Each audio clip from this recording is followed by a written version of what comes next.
Assalamualaikum warahmatullahi wabarakatuh. Kami dari kelompok 4 ingin mempresentasikan modul 15. Di sini saya Muhammad Rizal Kusudin. Saya Yandrin Rizky. Saya Tamu Gesya Indonesia. Oke, langsung saja kita ke bagian materinya. Nah, di sini ada bagian pertama yaitu application, presentation, dan juga session.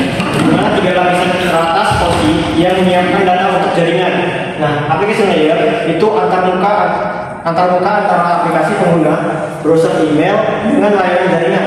Sedangkan presentation layer itu penerjemah data agar bisa dibaca oleh penerima. Contohnya formatting, kompresi, dan juga enkripsi. Lalu session layer di mana manajer dialog yang membuka, menjaga, dan menutup koneksi serta menangani checkpoint agar transmisi bisa berlanjut jika terputus. Selanjutnya 15.2. Oke, di sini saya akan membahas pengertian peer-to-peer. Nah, pada modul ini 15.2 kita akan membahas tentang peer-to-peer atau P2P. Nah, peer-to-peer ini adalah model komunikasi jaringan di mana setiap perangkat memiliki peran yang sama, yaitu dapat menjadi klien maupun server. Nah, berbeda dengan jaringan klien dan server yang membutuhkan satu server utama, pada jaringan P2P ini setiap perangkat dapat langsung berkomunikasi dan berbagi sumber daya dengan perangkat lainnya. Nah, cara kerja peer-to-peer ini sendiri dalam jaringan peer-to-peer setiap komputer yang terhubung disebut sebagai peer. Nah, setiap peer ini dapat meminta maupun memberikan layanan kepada peer lainnya. Kemudian ada beberapa karakteristik jaringan peer-to-peer. Yang pertama itu tidak menggunakan server pusat. Nah, semua perangkat memiliki kedudukan yang sama. Kemudian kedua yaitu memungkinkan adanya resource sharing, yaitu berbagi sumber daya seperti file, printer, dan penyimpanan. Kemudian yang ketiga itu ada jaringan P2P. Nah, ini mudah dibuat karena tidak membutuhkan konfigurasi server yang kompleks. Berikutnya. Oke, sekarang lanjut ke bagian 15.3 tentang web and email protocols, di mana protokol yang paling umum digunakan dalam komunikasi internet sehari-hari. Web protokol atau HTTPS atau HTTPS. Nah, di sini HTTP itu protokol untuk mentransfer data web seperti teks dan juga gambar. Lalu ada HTTPS yang dimana versi aman dari HTTP yang menggunakan enkripsi, yaitu SSL atau TLS. Nah, untuk melindungi data saat dikirim email protokol. Nah, di sini ada SMTP yang digunakan untuk mengirim email dari klien ke server atau antar server per email. Dan terakhir ada POP atau IMAP yang dimana digunakan untuk mengambil atau menerima email dari server ke perangkat pengguna. Lanjut materi modul 15.4 IP address service. Yang materi pertama 15.4.1 domain name system atau DNS. Pengertiannya adalah DNS adalah layanan yang menerjemahkan nama domain menjadi alamat IP sehingga pengguna tidak perlu menghafal alamat IP. Contohnya www.google.com dengan 142.250 dan seterusnya. Fungsi DNS mempermudah akses ke website, menerjemahkan nama domain menjadi IP address, mengurangi kesalahan pengetikan alamat IP. Lanjut 15.4.2 DNS message format. Saat komputer meminta alamat IP ke DNS server, pesan DNS terdiri dari satu header, ada dalam header itu ID dan jenis pesan. Nomor 2 question, yang dalamnya ada nama domain yang dicari. Nomor 3 answer, di dalamnya ada jawaban berupa alamat IP.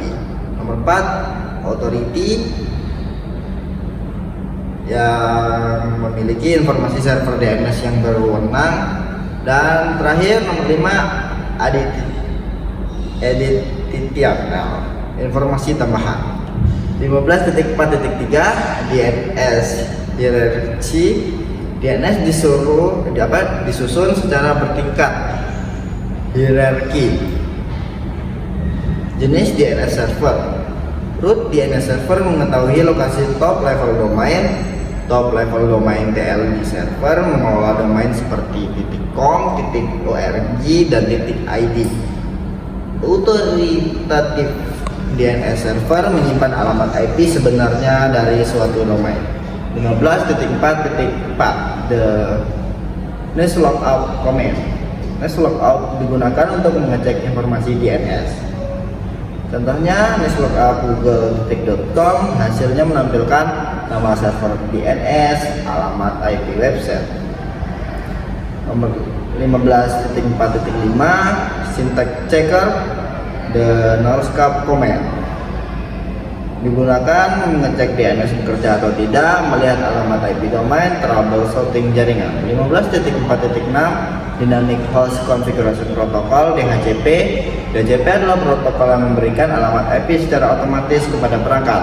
Tanpa DHCP, IP harus diatur satu persatu atau manual. Dengan DHCP, IP diberikan otomatis.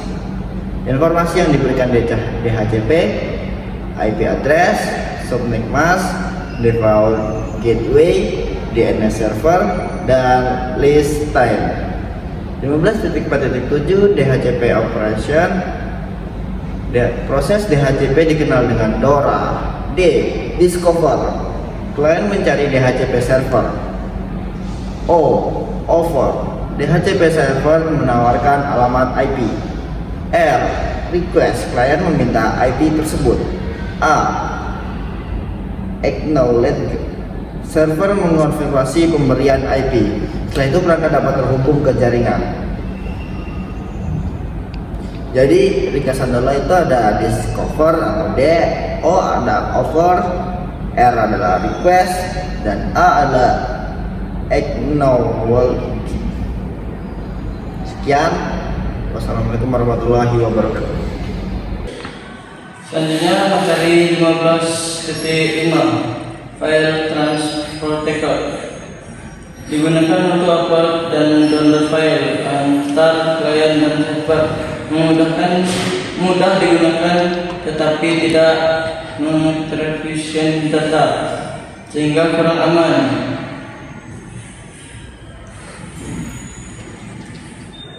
Digunakan untuk berbagai file, folder, dan print dalam jaringan terutama pada network. Menggunakan beberapa pengguna mengakses sumber daya yang sama. Menguji pemahaman tentang fungsi FTP.